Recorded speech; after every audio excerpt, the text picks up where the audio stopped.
Hi, this is Michelle Faust with Lemonade Legend Podcast. This is where we share lemon to lemonade stories, inspiring stories, in order to just share and be vulnerable, be a little raw out there for our listeners. And hopefully the people who are tuning in get a little inspiration by what some of us go through. We all have our lemons in life. And so this is all about how can we look at the positive and make things a little bit better. So I want to introduce to you Pam Kowalczyk, who is new to our lemonade stand community. And you're friends with Christine Binder, who's one of the authors, correct? Correct, yes. So that's how you came to know who we are and what we're doing. And so happy that you joined the Facebook group. I hope you're finding that to be a good place to be. We're growing and it's exciting as we're able to do that. So anyways, we've opened this up. We have been doing the Lemonade Stand series where I've been podcasting our authors. And now as we grow the community itself, we're bringing in people who have their own stories to share. Pam is one of them. So Pam, I may stumble over this too. I think I got your name right. You did. But Pam suffers from a condition called phenylketonuria. Did I get that right? Yes, PKU. All right. Most people are familiar with it as PKU. It is what that little pinprick on the baby's heel at birth that they're testing for. Although it's a very rare condition, it's one that it's so important that it be detected as quickly as possible. So that's why they incorporated that into the standards in the hospitals when babies are born.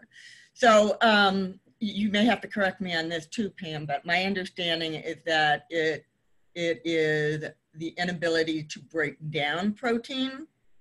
Yeah, it's actually, it's a part of protein that our bodies are unable to break down. So proteins are made out of a chain of amino acids. Okay. And there's just one amino acid that our bodies cannot convert. So then just to help with that, we eliminate protein from our diet. Mm-hmm. Okay. So that means that diet is probably one of the biggest impacts. Yeah, diet is definitely one of the biggest ways to help treat PKU. There's no cure for PKU right now. It's just treatments. There are a few different drugs out there now that help some individuals with PKU have more food in their diets, but we're pretty much extremely limited in our food choices and what we eat. Mm-hmm. Well, that can't be easy. Can you give us kind of a brief scenario of what your diet or your available menu is? Sure. So each PKU individual is a little bit different. PKU is caused by a chromosome defect. It's a genetic trait. Depending on which genes are affected and what type of defect you have depends on the type of PKU. For me personally, I have one of the more severe cases documented in the U.S. So I can only have about 3 grams of protein a day. So what my day looks like is it's actually a medical formula that I drink mostly throughout the whole day. And then I have very limited amounts of fruits and vegetables. I usually eat a meal a day. That's my dinner, and usually like a salad, or I might do a squash, green beans. I love pineapple, but every single thing has to be measured. So I have a scale everywhere I go. And otherwise, everything else is just a medical formula. And in that medical formula, it's prescribed by the PKU clinic. That has the rest of the essential vitamins, minerals, calories, everything that you're missing that you would be getting from food. Wow. And I have a hard time just cutting down on carbs. Yeah, I don't eat a lot of carbs at all. It is hard. The holidays can be a little bit tricky. Yeah. Yeah, and here's the holidays, and already I've had lots of holiday cookies in front of me, and I'm like, no, I can't do that. So it's got to take a lot of discipline, but the consequence of not being disciplined is going to be pretty severe, right? Yes, the consequence if you do not follow the prescribed diet and what the clinic is advising you to follow, it does cause neurological damage. So when you're taking in this food, a typical person, their body is processing and metabolizing the protein. It's changing it into energy that your body needs and then can use. So this one amino acid that we can't have as an individual with PKU, it's called phenylalanine. You can find it on the back of the diet pots. They'll say phenylketonuria contains phenylalanine. That's what we can't have. Mm-hmm. Everybody else's bodies take that and it converts it into tyrosine. And the tyrosine is then an energy that's used to help with the brain, with the neurotransmitters and the dopamine and the serotonin. So for us, our bodies can't do that, and that amino acid is never converted into tyrosine. Instead, it builds up, it goes throughout your blood, and it attacks the neurotransmitters in your brain, and it causes some significant brain damage. So if you're not treated at all or you're late treated, you see seizures, intellectual disabilities, motor development disabilities. For individuals who are treated but may not be following the diet consistently, you'll see problems with executive functioning, some mood disorders, and some other neurological things that aren't as severe as what you'd see as someone not treated, but it still definitely impacts brain functioning. Wow. Well, yeah, I guess that would kick my butt to, follow the diet. Most definitely. So, that leads right into the conversation of of your daughter that you adopted. My understanding is you adopted her from China, correct?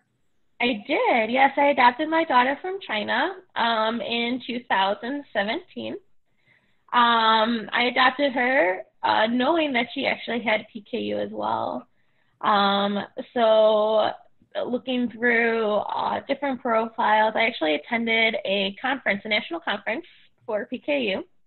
And there was a breakout session where there was different pictures and different little biographies of children in the orphanage that it needed a family that had PKU. And I saw her picture, and we decided we wanted to move forward with her. And about a year later, we were in China, and we were ready to go meet her. We were told that she was treated for PKU, so we expected, maybe some delays. There's usually orphanage delay. You might see you'll see some trauma from children that have lived in an orphanage. When we actually met our daughter, it was definitely eye-opening and pretty certain that she was not treated for PKU. So she definitely displayed characteristics of somebody who looked like they were that had autism and was rather low functioning. So you kind of openly brought in some lemons in your life, and I can understand if you felt like she was treated that that would be a very unselfish and probably easier for you to mother and monitor the diet situation. I can really understand that. But then when you discovered she had not been treated, what was going through your mind at that time? In all honesty, I was very nervous. I'm also an autism teacher. So I was a little bit nervous about oh my goodness, I'm going to wake up with a child that has, it's nonverbal, a lot of other medical needs, that has sensory needs. I'm going to go to school and go to work and work with the same population and come home and do it again. So I was nervous about not being able to do that for 24/7 basically, and not get that break. And just, I know what it looks like in a school setting, but I wasn't actually fully aware and what that was going to look like and how that was actually going to change my life. And what am I going to do now? Like, you have, and this is with anybody who's going to have a child, you have these ideas or these visions of what you want your, what you think your child's going to be, or what you think your child's going to be able to do. And I had this vision of, oh, this is going to be great. We're going to go to these PKU meetings and these camps, and we're just going to be these poster PKU children and team and this mother-daughter duo. And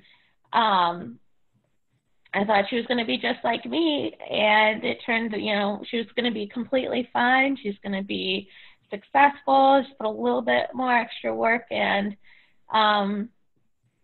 it just, sometimes there's different plans, and you have to learn how to live with what you have and how you're going to kind of shape your life and let it go the way it needs to go, but still provide that loving, nurturing, and caring, and still give her some, let her rise up to challenges, but challenges that she's going to be able to reach, and she'll still be, she's still a part of society. I still have her highly involved. It's just in a much different way than I had anticipated.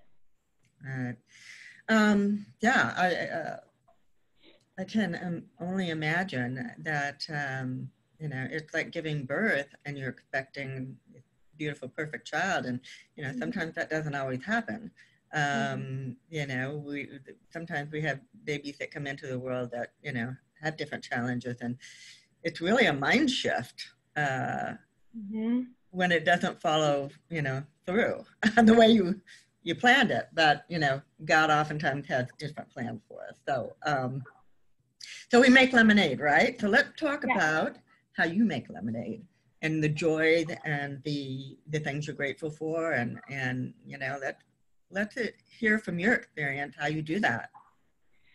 Okay, my daughter's named Kelsey. She really has an amazing spirit. She's a go-getter. And she's willing to really try almost anything. So we still are this mother-daughter duo. It's just in a different sense. I'm still highly involved in the PKU community, and a lot of people, when they think of PKU, they think of, oh, it's just a diet. I'm on a keto diet, or I'm on Atkins diet, or I'm on this new sugar-free diet. So they see diet as I can pick and choose, whereas ours, it's not just a diet, and the medical food that we need in order to survive is extremely different than going to the grocery store and buying gluten-free. I can't even have the gluten-free products because they're still a little bit too high in protein. So it's kind of an eye-opener for many individuals to be like, you have PKU? And they look at my daughter and they're like, well, she has PKU, so what happened? Right. So it's a really good way to almost educate people and help them understand and be more aware of, and it's not just a diet, and this is why we need the medical foods, because the insurance companies won't cover a lot of our medical foods. They don't see it as a necessity. This is why, especially for some of our individuals with PKU that are more like that preteen, teenager, I'm going to rebel, this is what happens. Yeah. You have choices to make. She still comes to all of my events. She's involved in a Northern Illinois Special Recreation Association, so she's going to start skating. She sees myself, I play hockey. So she learned the word hockey very quickly. And she just wants to copy everything I do. So she really is my little mini me. I'm very blessed to have an amazing support group of friends.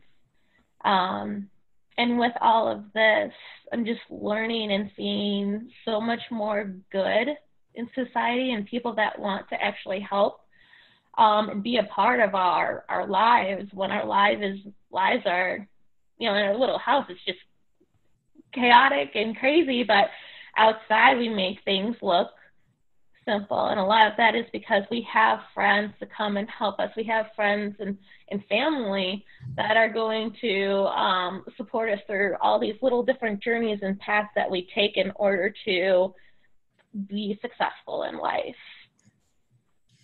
Well, that's inspiring. You have a beautiful smile and a spirit that I can tell just it is more joyful than anything. And that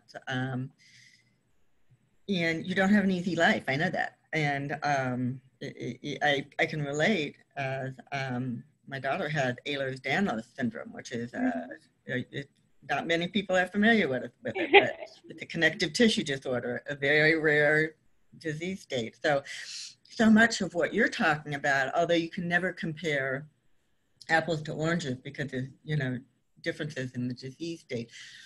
But when you talk about insurance, doesn't always cover the medications or the supplements that you need or different things like that. Just trying to function, within a normal society, it's just very challenging. And I think one of the reasons that you wanted to come on this podcast was really to talk about awareness, not just in PKU, but definitely in those rare chronic disease states where people really do need to understand that it's a challenge and you do need the support of people around you.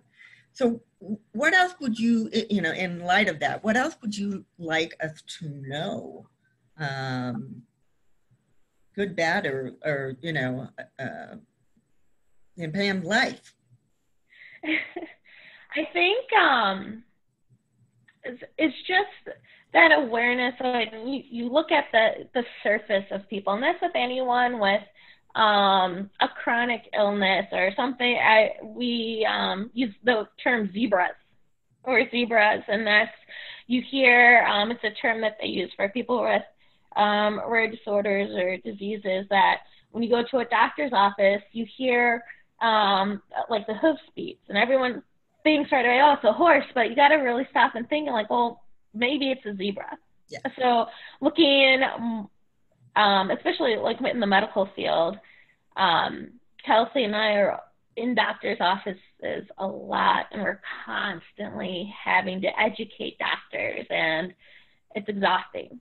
So they look at you and they're like, you're a challenge. And I think sometimes that's a little bit disheartening, because you really want to be like everyone else. You want just to be that typical person. And recently I just had a surgery, and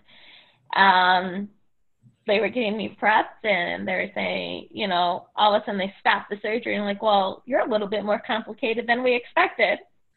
And there were some other things that came out about that. So a typical person that would have gone through the surgery would have been quick and easy and painless. And now, next thing you know, I'm going to see a whole few other teams of doctors just to try to figure out what happened.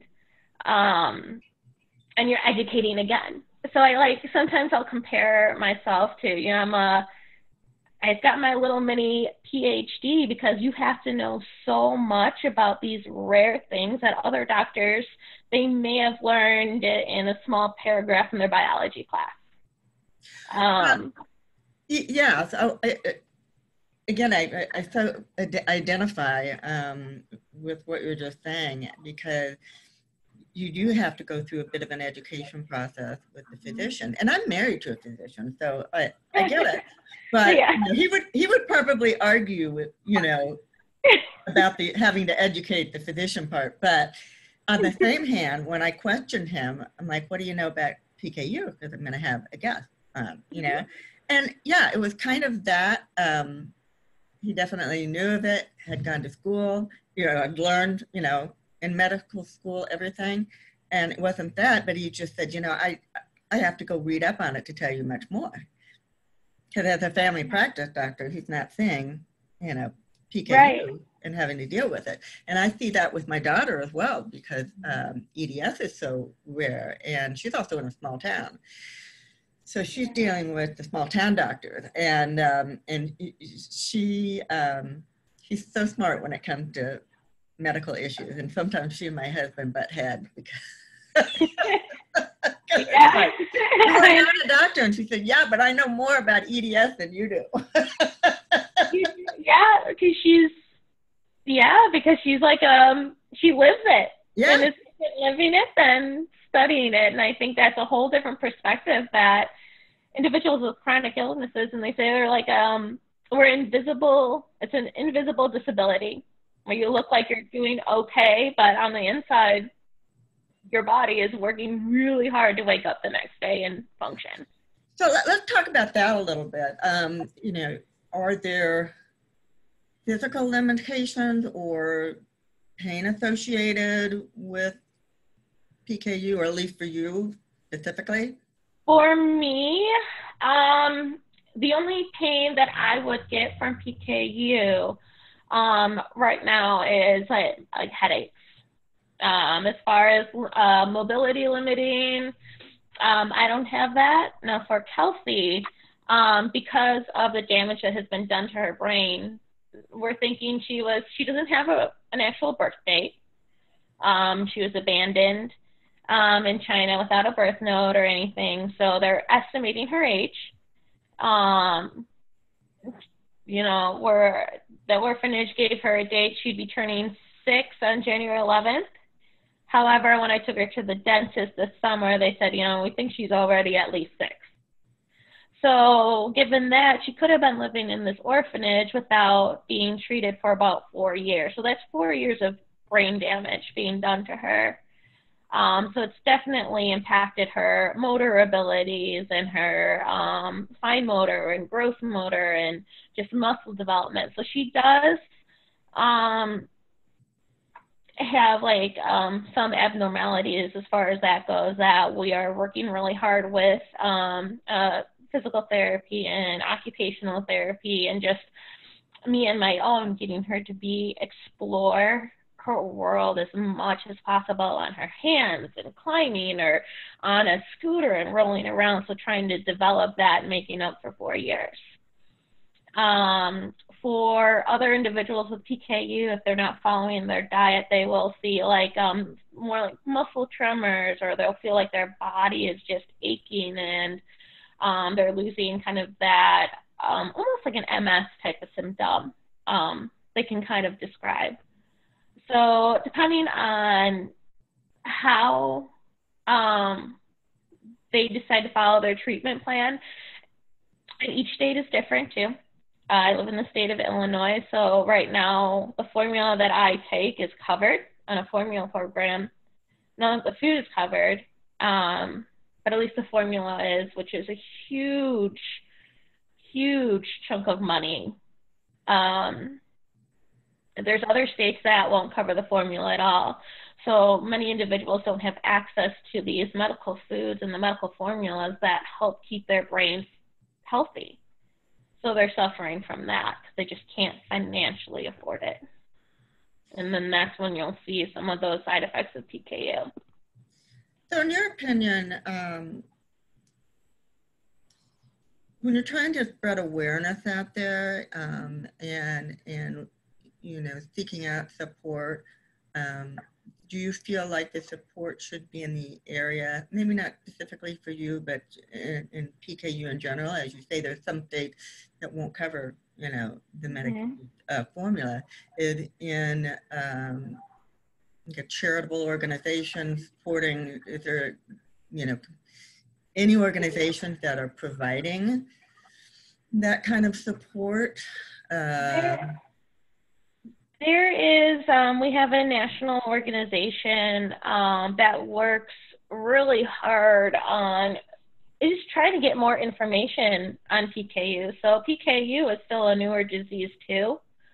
My dad likes to refer to me as one of the PKU pioneers. There's not many of us that are my age, in their 30s, that have been on diet their whole life. So we don't know actually what our lives are going to look like as we get older. What type of effects there actually are, regardless whether you're on a diet or not. There's studies being done on white matter changes in the brain, and they're finding that even though individuals that have been on diet, the brain is still showing signs of white matter brain disease. So over time, what you're saying is over time, there's going to be some level of progression, neurologically speaking. Yes, whether you're on diet or not, but that's still being studied. So our national organization is really working hard on trying to learn more about this. They have a scientific advisory board. They're also working really, really hard for legislation, and they're going to be at Capitol Hill advocating for the Medical Nutrition Act. So that's to cover all medical foods, not just for PKU, but for medical foods that may be needed for like colitis, or just foods that's not covered by insurance companies that help people survive, and so that they can grow and be contributing members of society.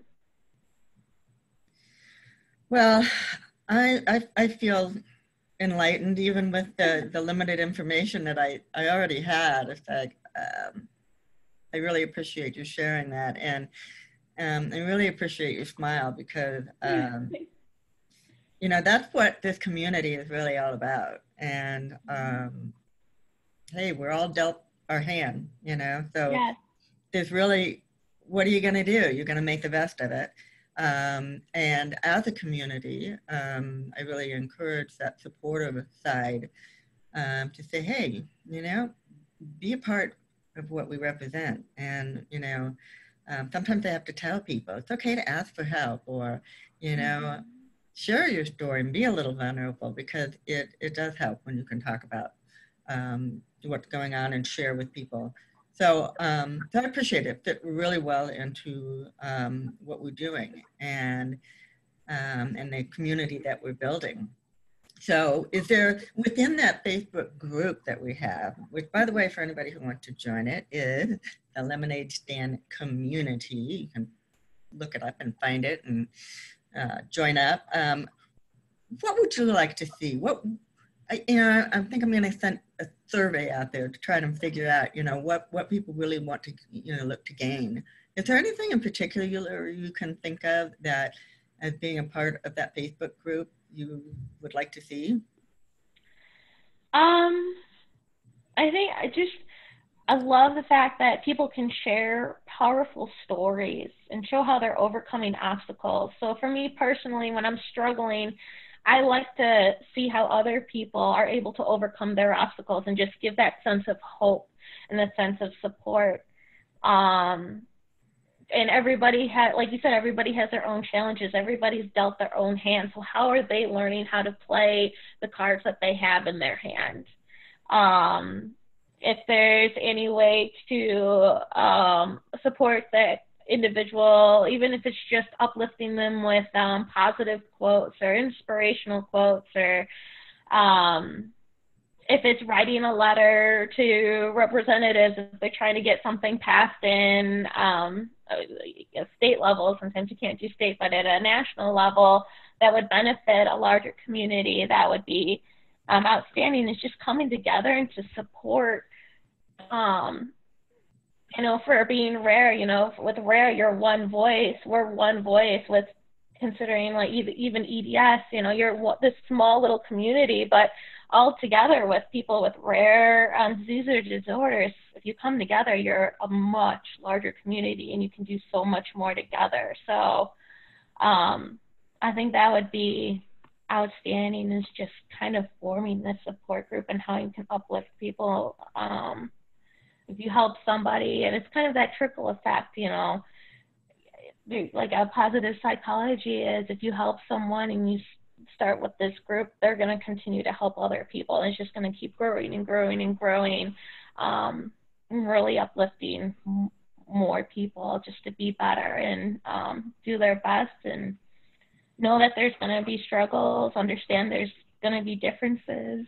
I rather people ask me questions.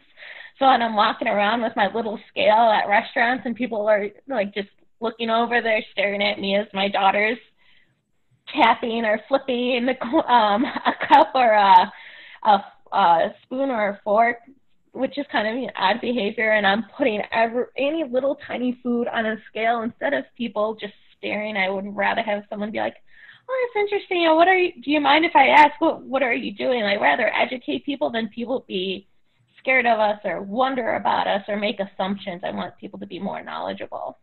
So it's just asking questions and being there to support that.